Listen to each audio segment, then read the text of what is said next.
Hello दोस्तों, स्वागत है आपका अपने यूट्यूब चैनल किरण लर्नर्स अकेडमी में। इस वीडियो में हम करेंगे रेलवे ग्रुप डी साइंस के वो सारे के क्वेश्चन जो 27/9/2022 को सेकंड शिफ्ट में दोस्तों पेपर में आए थे। गोलीय दर्पण द्वारा प्रकाश के परावर्तन के संबंध में इनमें से कौन सा कथन सही है। ठीक है, इंग्लिश में पढ़ता हूं मैं। Which of the following statement is correct with regard to the reflection of light by the spherical mirror. पहला कहता है, फर्स्ट है, आपको सुनना है ध्यान से। देखो, बहुत सारे स्टूडेंट है जो इंग्लिश में करते हैं साइंस को। ठीक है, क्योंकि अभी जो स्लाइड जिसने बनाई है उसमें दोनों क्वेश्चन आना पॉसिबल नहीं था, लंबी लंबी स्टेटमेंट है, तो मैं इंग्लिश में खुद पढ़ता हूँ।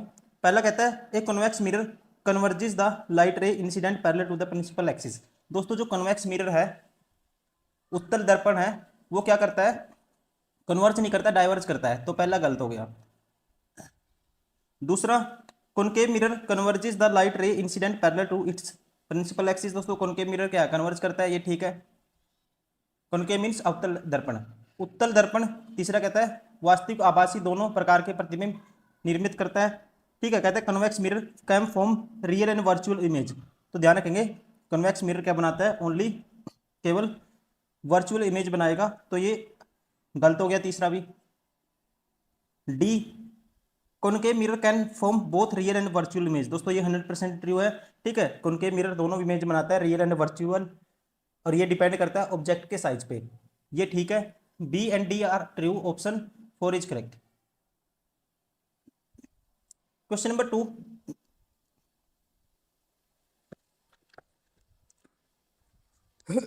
आप खुद से भी ट्राई करिए हर क्वेश्चन को। क्वेश्चन नंबर 2 है, which of the following group represent metal. ठीक है, मेटल को कौन सा ग्रुप रिप्रेजेंट करता है? तो ध्यान रखेंगे, इसका राइट आंसर होगा ऑप्शन फर्स्ट, ग्रुप 2। ठीक है ना, group 2 alkaline earth metals include beryllium, magnesium, calcium, barium, strontium, radium, सारे किसमें है दोस्तों? ग्रुप 2 में है। Option second, option sorry first is correct, group 2। Question number 3, due to low resistivity of copper it is used in. ठीक है, तो इसका यूज किया जाता है, यूज्ड इन ट्रांसमिशन लाइन। किसमें यूज किया जाता है? संचरण लाइनों में। ऑप्शन सेकंड इज करेक्ट, क्योंकि इसकी रजिस्टिविटी क्या है? लो है।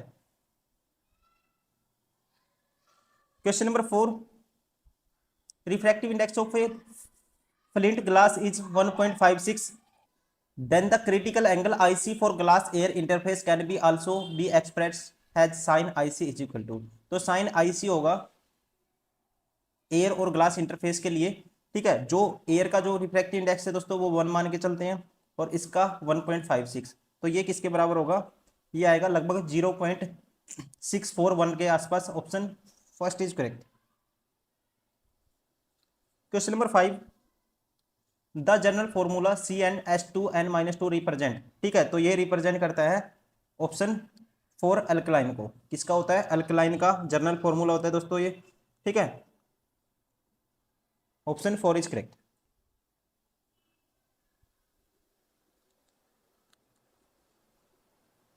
Question number 6, the process of removing nitrogenous waste using artificial kidney is called. ठीक है, तो इस प्रोसेस को कहते हैं, that is called haemodialysis. Haemodialysis, option second is correct.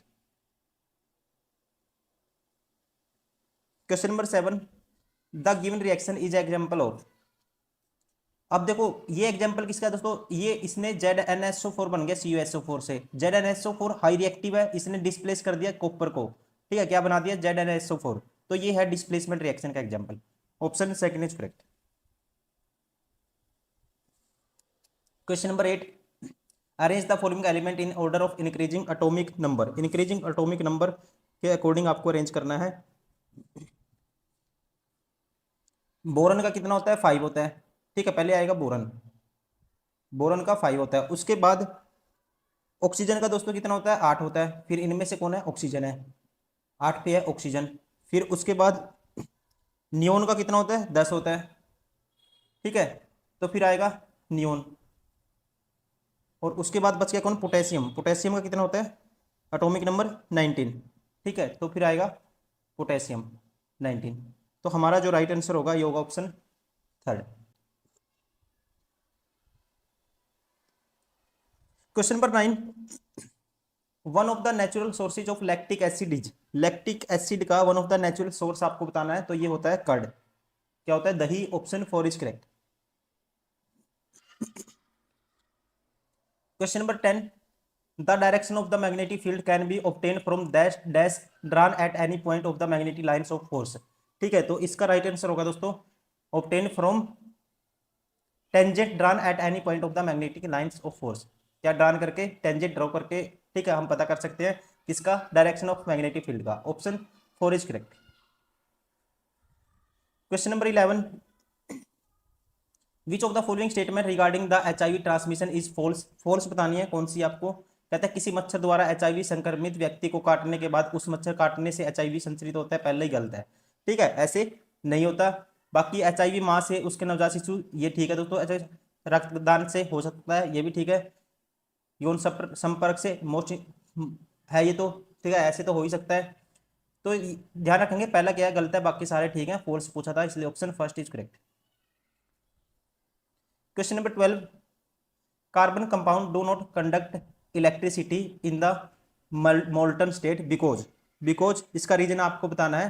ठीक है, तो इसका रीजन ये होता है क्योंकि bonding in carbon compound does not involve formation of any ion. क्या नहीं बनाते? आयन नहीं बनाते। ठीक है, कार्बन यौगिकों के आबंधन में कोई आयन न बनने के कारण क्या नहीं होता दोस्तों? Do not conduct electricity in A molten state. Question number 13, an ice ball of 6 centimeter diameter is placed 30 centimeter in front of concave mirror and its principal focus is double the distance of the object. The following new Cartesian sign convention the diameter of the image is. Image का आपको बताना है diameter। तो देखो कैसे बताएंगे, आपको पता 1/f होता है 1/v प्लस 1/u। ठीक है, मिरर फॉर्मूला होता है ये। फोकल लेंथ कितनी है दोस्तों? ऑब्जेक्ट की जो डिस्टेंस है 30 सेंटीमीटर है, फोकल लेंथ होगी 60, तो माइनस में लेते हैं कॉनकेव के लिए, तो -1/60। यहाँ से 1/v, v का हमें पता नहीं, ये 1/v मान लेते हैं। और ऑब्जेक्ट लेफ्ट साइड, ठीक है, क्या लेते हैं? लेफ्ट साइड नेगेटिव लेते हैं, ये आएगा 1/30 माइनस का। उस साइड जाके प्लस का 1/60, ये हो जाएगा दोस्तों प्लस का। इसको लिख सकते हैं 2/60, 1/30 को प्लस हो जाएगा उस साइड जाके, तो ये है 1/v। तो यहाँ से v की वैल्यू क्या आएगी? 1/60, तो v आ गया 60 सेंटीमीटर। v की वैल्यू क्या आई? 60 सेंटीमीटर। अब मैग्निफिकेशन होता है -v/u, -v/u -60, और ऑब्जेक्ट तो ऑलरेडी नेगेटिव है, -30, तो ये आएगा 2। तो मैग्निफिकेशन आ गया 2। अब मैग्निफिकेशन होता है दोस्तों, मैग्निफिकेशन का जो ऐसे होता है डायमीटर ऑफ इमेज बटे में डायमीटर ऑफ ऑब्जेक्ट, ये फॉर्मूला होता है। ठीक है, तो m की वैल्यू 2 आई है, यहाँ से डायमीटर ऑफ इमेज आपको बताना है, डायमीटर ऑफ ऑब्जेक्ट कितना है? ये है 6 centimetre.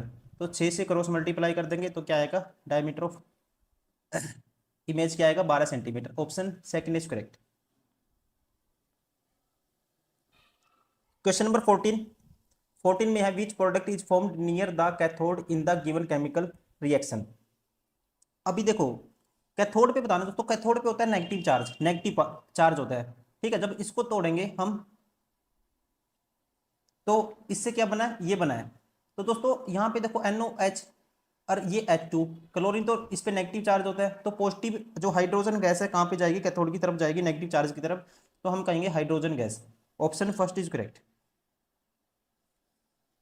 Question number 15, energy flow through the various trophic level in the ecosystem is. ठीक है, कहता है पारिस्थितिक तंत्र में विभिन्न पोषी सतहों के माध्यम से ऊर्जा प्रवाह डैश होता है।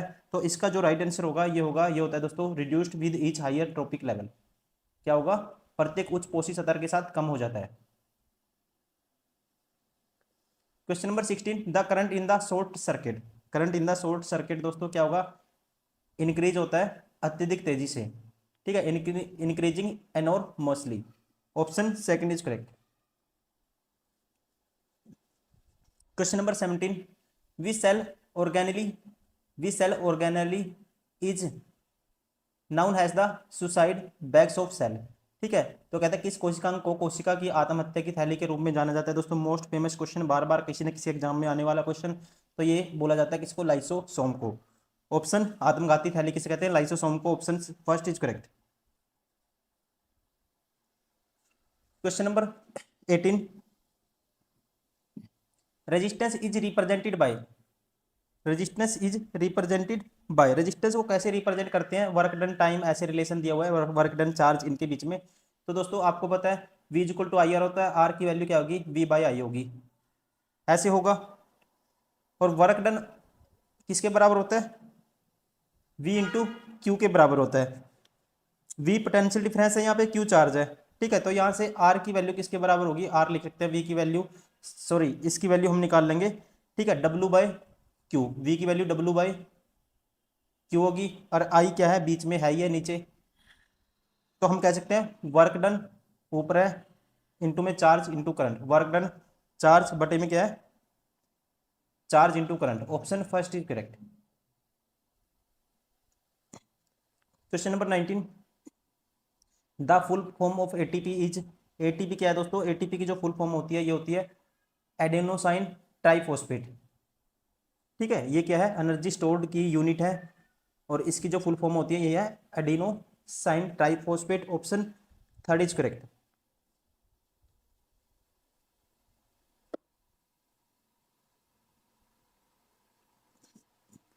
Question number 20, which of the following is example of barrier method of contraception, कहता है निम्नलिखित में से कौन सा गर्भ निरोधन की रोधक विधि बैरियर मेथड का उदाहरण है, ठीक है। तो इसका एग्जाम्पल है दोस्तों, ये है कॉन्डोम, ठीक है। Option third is correct.